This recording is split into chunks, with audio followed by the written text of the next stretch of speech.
الرحيم قد أفلح المؤمنون الذين هم في صلاتهم خاشعون والذين هم عن اللغو معرضون وقال النبي صلى الله عليه وسلم تحفة المؤمن الموت أو كما قال عليه الصلاة والسلام صدق الله العظيم وصدق رسوله النبي الكريم ونحن على ذلك من الشاهدين والشاكرين والحمد لله رب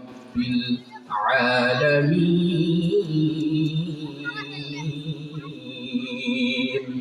وقال الله سبحانه وتعالى آمرا ومخبرا للمؤمنين والمؤمنات إلى يوم القيامة إن الله وملائكته يصلون على النبي يا أيها الذين آمنوا صلوا عليه وسلموا تسليما.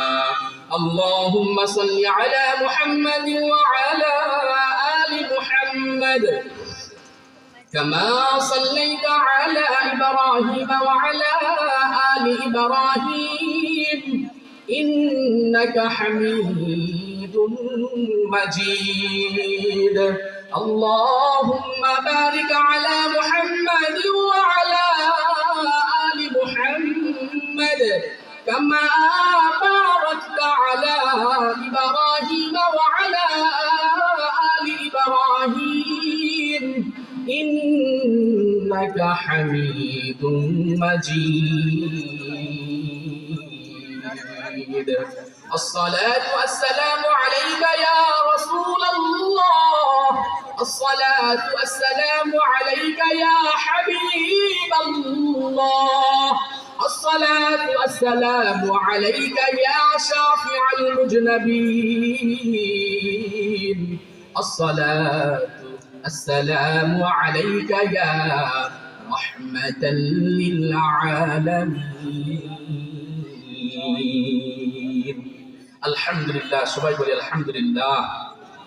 যেহেতু ঈশার নামাজের আগেও আলোচনা করেছি, আলহামদুলিল্লাহ আল্লাহ তাআলার দয়া ভালোবাসা, আপনাদের ভালোবাসায় আপনাদের রিকোয়েস্টে আল্লাহ তাআলা আবার বসার তৌফিক দান করেছেন। বলেন আলহামদুলিল্লাহ। আলহামদুলিল্লাহ। এজন্য আমরা সবাই আমলের নিয়তে কথাগুলো শুনবো তো ইনশাআল্লাহ, আমল করবো তো ইনশাআল্লাহ। যেহেতু দুনিয়াতে আমরা কেউ থাকতে আসিনি, বলেন কেউ থাকতে আসছি?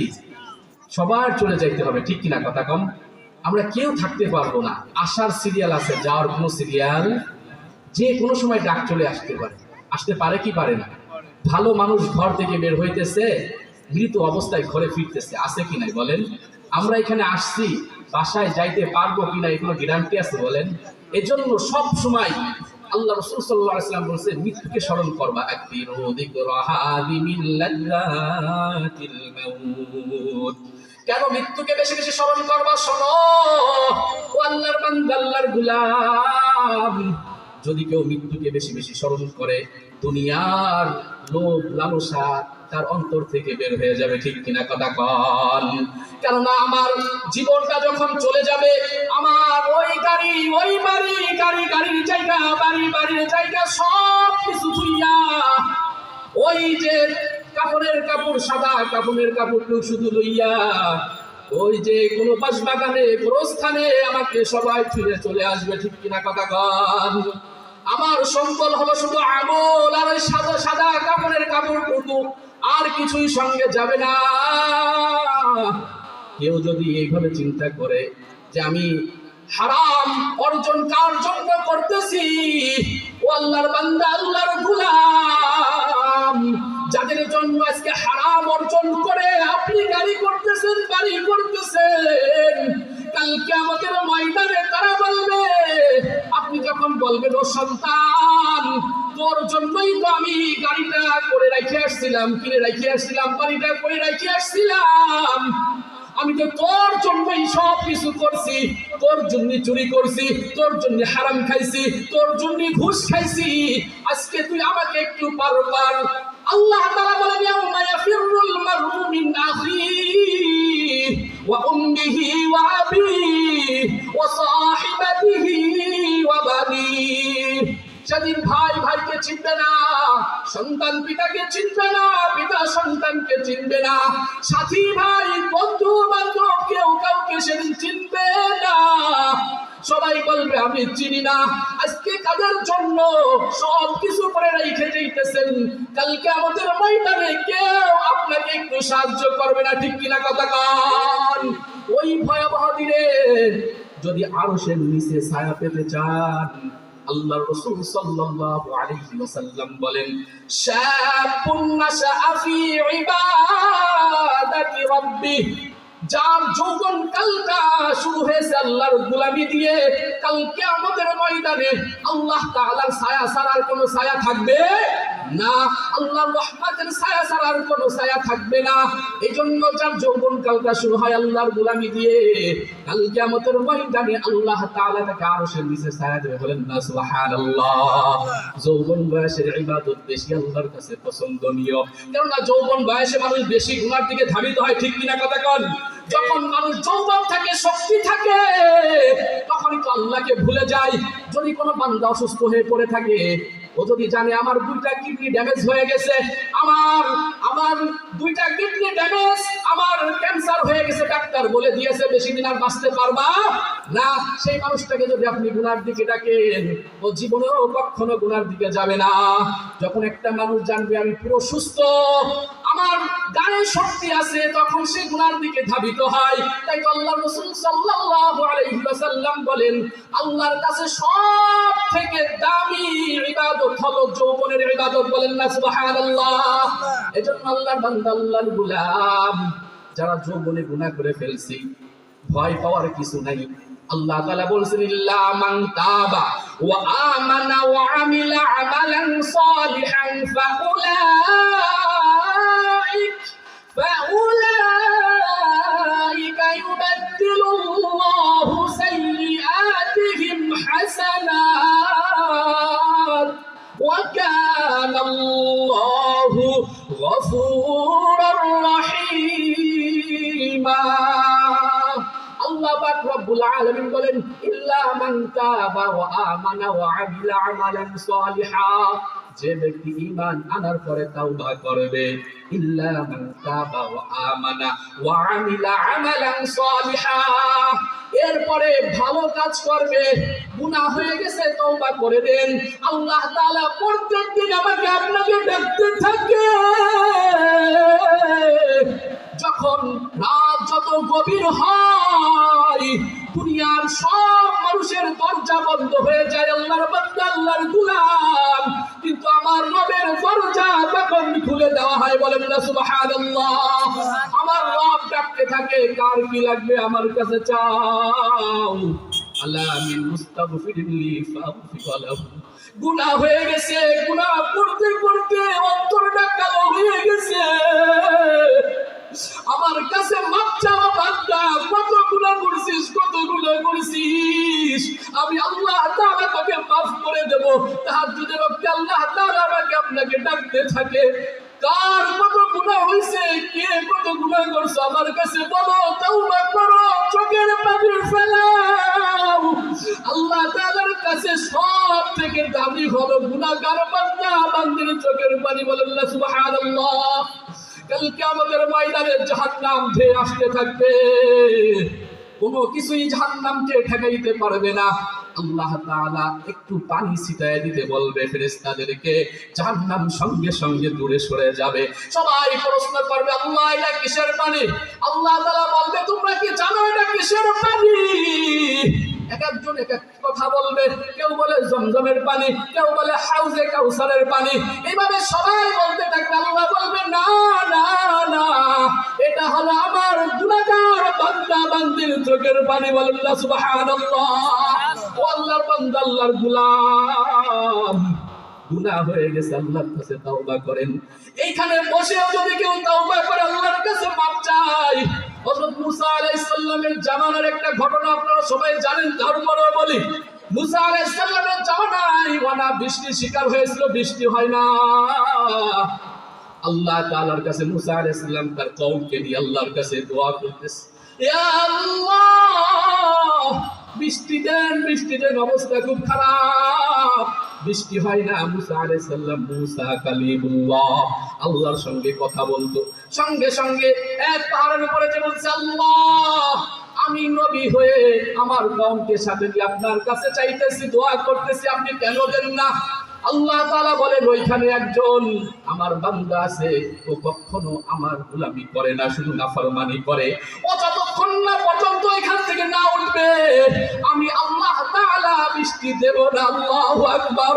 মুসা আলাইহিস সালাম খুব রাগী ছিল, এসে বলতেছে, খবরদার শুনে নাও, আমার যেন বেঁচে বেঁচে উঠানো না লাগে, তুমি নিজ ইচ্ছায় এখান থেকে সরে যাও, আল্লাহ তাআলা জানিয়ে দিয়েছে। এমন একজন লোক এখানে আছে যে সবসময় আল্লাহর নাফরমানি করো। ও আল্লাহর বান্দা, আল্লাহর গোলাম, আল্লাহর কত দয়া, এতটুকু বোঝানোর জন্য বলতেছি আল্লাহ। সঙ্গে সঙ্গে ওই বান্দাটা মাথাটা নিচের দিকে দিয়ে বলতেছে, আল্লাহ এতদিন পর্যন্ত গুনাহ করছি, আপনি কারো কাছে প্রকাশ করেন নাই, আজকে কওমের সমস্ত লোক এখানে উপস্থিত, আমি যদি এখান থেকে উঠে চলে যাই সবাই জানবে এই সেই নাফরমান। ইয়া আল্লাহ আপনি আমাকে মাফ করে দেন। আল্লাহু আকবার। সে মাফ চাইতে দেরি আছে, আল্লাহ তাআলার রহমতের বৃষ্টি দিতে দেরি হয় নাই, বলেন না সুবহানাল্লাহ। আল্লাহর বান্দা, আল্লাহর গোলাম, কত গুনাহ করেছেন, মাফ চান আল্লাহর কাছে, আল্লাহ তাআলা মাফ করে দিবেন। আল্লাহ তাই বলেন, যে বান্দা বান্দি ঈমান আনার পরে ভালো কাজ করবে, ওয়া আমিলা আমালান সালিহা, সৎ কাজ করবে, ফাউলাইকা ইউবাদদিলুল্লাহু সাইয়্যাতিহিম হাসানাত ওয়া কানাল্লাহু গফুরুর রহিমা। আল্লাহ পাক রব্বুল আলামিন বলেন, যখন কোন বান্দা বান্দি তাওবা করে আমার কাছে মাপ চায়, তার জীবনের যত গুনাহ ছিল সব গুনাহকে ভালো নেক আমল দ্বারা পরিবর্তন আমি আল্লাহ তাআলা করে দিই, বলেন না সুবহানাল্লাহ। গুনাহ যা করেছেন আল্লাহ পরিবর্তন করে আপনার নেক আমলকে আরো ভারী করে দেবে, বলেন না সুবহানাল্লাহ। শুধু এতটুকু বলে নাই, ওয়া কানাল্লাহু গফুরুর রহিমা, আল্লাহ তাআলা বলেন আমি তাকে ক্ষমা করে দিই, বলেন না সুবহানাল্লাহ। আমার আল্লাহর দয়া আছে কি নাই? যদি দয়া না থাকতো আল্লাহ তাআলার জমিনে আপনি থাকতে পারতেন না। প্রতিনিয়ত আপনি যে পরিমাণ গুনাহ করতেছি, আল্লাহ তাআলা জমিন থেকে বের করে দেয় নাই, রিজিক বন্ধ করে দেয় নাই। ও আল্লাহর বান্দা, আল্লাহর গোলাম, কেউ তো রাতে দরজা আটকায় গুনাহ করতে থাকে, এরপর আল্লাহ তো চাইলে পারতো অক্সিজেনটা বন্ধ করে দিতে।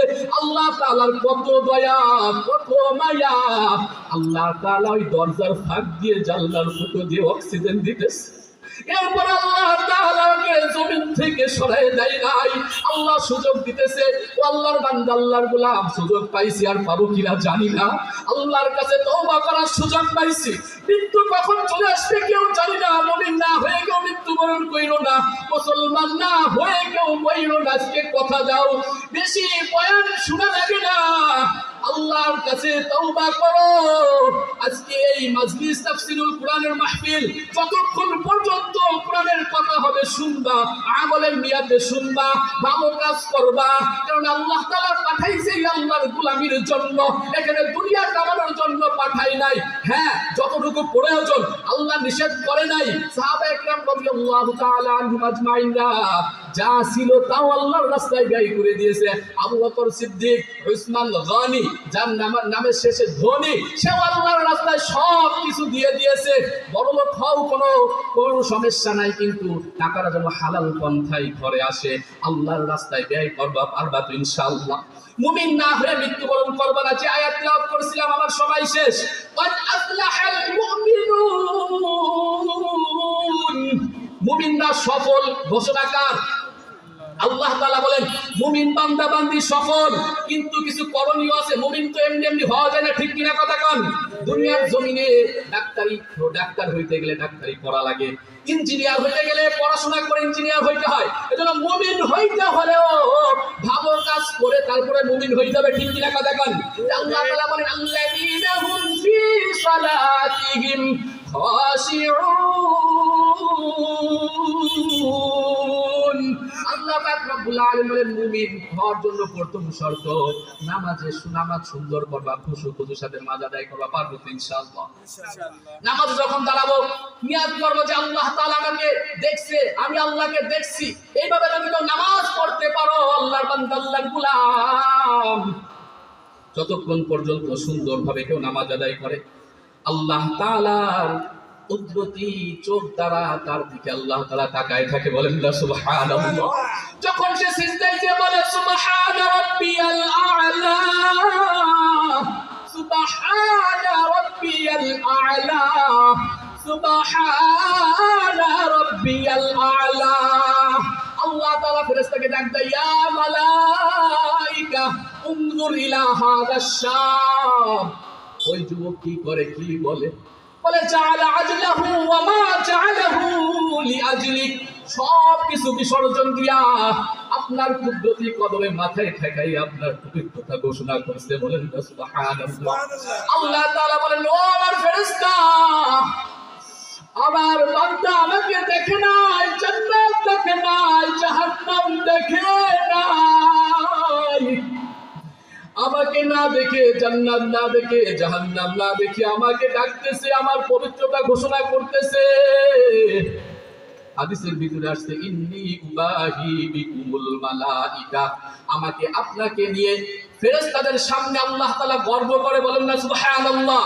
আল্লাহ তাআলা বলেন আমার বান্দা আমার পবিত্রতা ঘোষণা করতেছে, ও আমার ফেরেশতারা তোরা সাক্ষী থাক, আমি আমার বান্দাকে পবিত্র বানাইয়া দিলাম। এজন্য আল্লাহর বান্দা, আল্লাহর গোলাম, যখনই আজান কানে আসবে মসজিদে যাব তো ইনশাআল্লাহ। মুমিনের সিফাত বলতে পারলাম না, সময় শেষ হতে চলে আসছে। কোনদিন যদি আবার সুযোগ হয় মুমিনের কয়টা সিফাত ইনশাআল্লাহ বলবো। আল্লাহ তাআলা আমাদের সবাইকে যতক্ষণ পর্যন্ত কোরআনের আলোচনা হবে সুন্দরভাবে আমলের নিয়তে শুনবো ইনশাআল্লাহ। এতক্ষণ যাবত আল্লাহ